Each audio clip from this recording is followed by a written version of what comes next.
Hello, how are you? I'm fine. You're welcome to this special interactive session with Africa World News. What's your full names? My name is Jessica Avila Otto. Jessica, you came with your mom, Lindelwa Vanqa, about a situation uh, you guys had with the Irish police in Letterkenny. Is that so? Yeah. So you saw everything that happened? Yeah, well, I was pepper sprayed, so I was like, You were pepper sprayed? yeah, so I didn't see everything that happened, and we were also handcuffed, so it stopped, like, they were trying to stop us from seeing everything, if that basically makes sense. When were you handcuffed? We were handcuffed when they were beating our mom, and When they were beating your mom? yeah, they took out a black baton and they started hitting my mom, and me and my sister Stephanie, we were like, we weren't fighting them because obviously we're not gonna fight men, but it was like they were like pulling us and like dragging us, so they had to handcuff us because we were like asking them, what are you doing, like why are you doing this, and they wouldn't listen to us, so they handcuffed us and then they pepper sprayed us. So yeah. Just the fact that you asked questions and with your sister and you were handcuffed and pepper sprayed. Yeah, we were taken into the ambulance together. This was me and my sister, and like that's when we were separated. But we were told that we would be together leaving the hospital. But she's currently in Galway, and I'm currently. What were you Sorry? just taken to the hospital? We weren't too sure. They just took us to the hospital, and like even when we first entered the hospital, whenever we were telling, like there was police outside the room that they put us in, and like they gave us this. I don't know what they did, but they gave us the stuff so then we were able to see, and then we were just in a room together, and then basically they like whenever we were telling the nurses that we were in pain, they would not listen to us. It's like whenever we were telling them, like they didn't really care. They were kind of just like asking us questions about like Who were asking you questions? the nurses. They were basically just asking us questions about like ourselves and trying to figure out who we were because they didn't know the difference between me and my sister, if that makes sense. So they're trying to figure out who we were, if that makes sense. Okay. Are you guys twins? No, but we'd be very close in age. So Okay, you look alike. yeah, kind of. Okay. Now, tell us in a nutshell, briefly, what really happened on that day or the night when you and your sister were taken and your mom was beaten by the police. So basically, the police came to our house 3 times. The first time they came looking for my brother's son, Jaden. The second time they came in through the back door. They didn't really have a reason. My sister, she didn't ask them if they had a warrant. They didn't say anything. They said that they're allowed to come in. Your And, sister like, asked them if they have a warrant. yeah, my sister, she didn't ask them if they had a warrant, and they said that like they didn't need to because they hear that children were in danger and that somebody from Kelly Laston sent them to our house. And then the third time they came, then it was kind of like it was literally a blur. Like they literally just came in. I just remember seeing them like they put my mommy on the floor, and then I just remember them like handcuffing me and my sister. I just remember men all over my mom's bed, and then I just remember the bed breaking and the bed like going down. And then I remember my sisters crying, my two younger sisters, and then my sister Sinead asking them like what, like we were all asking them like why are you doing this? What is going on? They claimed there was dead bodies in the house, but like clearly everybody there was fine. And it's like if you're coming to our house to look for dead bodies, why hurt the children? Like there was no reason for my 15-year-old sister to get pepper sprayed. The claim dead bodies were in the house. From where? How did the claim come up?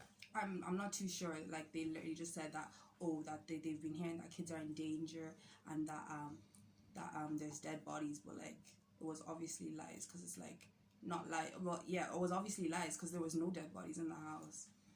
Okay, Jessica, how old are you? I am 18 years old. 18 years. Are you in school? Yeah, I'm currently in Galway. I was in GMIT and then I am now currently in GTI because I'm switching course. What are you studying? I was studying business, but I wanted to go just straight into accounting. So now I'm currently studying accounting. Okay. And since the COVID-19, how have you been faring with your school? I've currently been doing my schoolwork online, and it's hard, but it's manageable. But currently, it's been hard seeing as they've taken my laptop. Who took your laptop? Okay, when the police came. Yeah, like so basically after the whole situation that happened, they obviously had to release me and my mom because we weren't crazy. So me and my mom, we went home and things in our house was like missing, and like there was things all scattered around the place. So basically, we went to the police station and they told us that like they've basically taken it, like they're using it for an investigation. Yeah, I saw the pictures of your home scattered, and why was it scattered? I'm not too sure. The first police officers that came, we informed them that we were moving because like things around the house were like moved a little bit, but not to the extent that it was like crazy damaged, if that makes sense. So I think this first police officer, I remember him being there the third time. I think they took advantage of like this information and then basically just trashed our house, and it was like, oh well, they were moving anyway, so we can just like, I think they were like trying to pinpoint it on us, if that makes sense. Okay, so from the whole story and debacle, what do you think? What are you thinking? Personally, I think it's just really like, it's crazy to be honest, because it's like I'm so used to like feeling safe in Letterkenny and Letterkenny being my home, and like every time I would leave and go to like Dublin or Dundalk or anywhere else, I would always ask people, be like, oh, how's your police like so rough with you and can talk to you anyhow, because it's like where I'm from, like I know the police could never do that. So it's like, it just feels like a movie kind of like that this whole thing kind of like just happened, and it's like I always felt safe and I knew Letterkenny was my home, and it's like this like everywhere that I went I was saying that the police are so bad, and then it's like in my own hometown that's where I was hurt. And you grew up in Letterkenny. Yeah. Do you have friends around? Yeah, I have friends. Does your friends know about the whole situation? Yeah, most of my friends have been very, very supportive, but mostly like my colored friends have been supportive, but my white friends have been like really sweet too. What do you mean by really? Like they would be really sweet, like they'd text me and make sure I'm okay, and like obviously they seem to be in shock too, like this stuff has happened in Letterkenny. Like I think it's like most people are kind of in shock that this happened, like, I guess. Okay, and what do you think about the Garda in Letterkenny?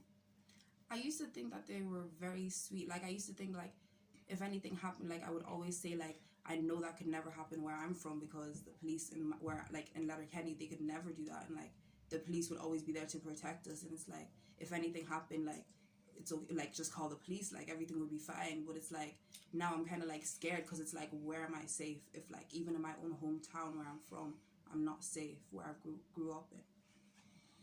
Okay, and where is your sister at the moment? Currently my sister Stephanie, she's in Galway, and my 3 other sisters are currently in care, and we've emailed TUSLA, and they've literally they've basically not given us a voice to stand on. They've basically like Why are they in care?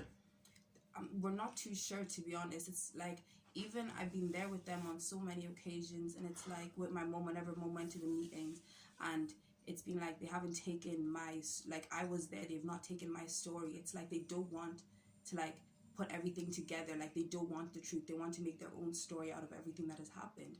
And it's like even this Monday we were promised that we'd see my sisters, and I traveled from Dublin to go to Letterkenny to see my sisters, and then we were like, okay, on Tuesday we'll have a meeting and speak to you. And then on Monday when mom had phoned them, they said that that like we have we're not allowed to see them, that we weren't promised. And like it was just really weird to me, because like even the day that we all had court order for my sisters, it was kind of like we're going to like all work together to bring the kids home, that they're going to be supportive. So it was very like shocking that on Monday it was like, yeah, you don't have an appointment, you are not seeing the kids and all that stuff. Like they basically like we traveled all the way to Letterkenny, and then now we can't even see them. So on Tuesday I was meant to have a meeting with them, but then I refused, because it's like, how can I trust you to tell the proper story? Because even the story mom gave them, they're like turning it against us. Like every single thing that we do to try work with them, they're using it against us to make us feel voiceless. And all this period you've been growing up in Letterkenny, have you guys had issues with your neighbors, maybe between your mom and the neighbors, or between you and the neighbors? No, like the most that would ever happen is our next door neighbor would complain about music, and that would be about it. Do you guys really disturb the neighborhood? No, not really. We kind of like stick to ourselves, to be honest. Okay, now what do you want your mom to do about this issue? At first, I just wanted my sisters, but like seeing the way that the social workers have not even like tried to help us or even done anything to help us, as in like I'd had to email the head of TUSLA in Dublin, and like the fact that we'd have to like leave Dublin, leave our own home in Letterkenny to come to Dublin to seek for help. It's just very scary. Like at first I just wanted my sisters, but now it's like we actually need justice, because it's like, what about the other families and homes that are in Letterkenny? And like there's like not lots of black people in Letterkenny, so it's like, if this is happening to people that are like not even involved in the community and they don't know people, and like they're isolated, like how are they meant to speak up for themselves? And generally, what do you think about the Irish? Do you think most Irish people are racist? I think it's a thing of them not being educated, because I've had lots of white friends, like, and it's like, even growing up now, it's like stuff in the past that I would have ignored. It's like they wouldn't intentionally do it. I just feel like they're not educated to know that they're actually being racist, if that makes sense. And in school, have you had issues like this before? No, in school, I was like, I've never had racial abuse, anything like that. Like, this is never, like, it's never actually really happened to me. That's why I'm so in shock that this is all going on. And they took you and your sister to the psychiatrist? Yeah, they took us to the psychiatric place, trying to say that we're crazy. Are you guys crazy? Well, clearly not. Like we're not. Like, even our doctor said that we're not crazy. So it's like weird that my sister's been taken to Galway and she's been fined for like the longest time, and then it's like, because you say we're crazy, we're crazy. Do you get what I mean?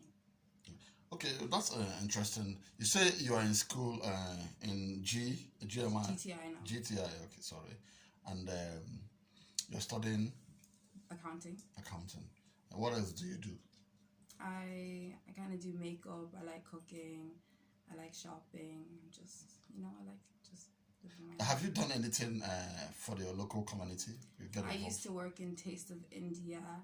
I would support my sister in her Blaze basketball. I would, like, there'd be things that she'd need help with, and like she'd go around, is it sponsoring a fundraiser? I'm not too sure what it's called, but yeah, we'd just all help out in our own little way, I guess. Okay, what are your full names again?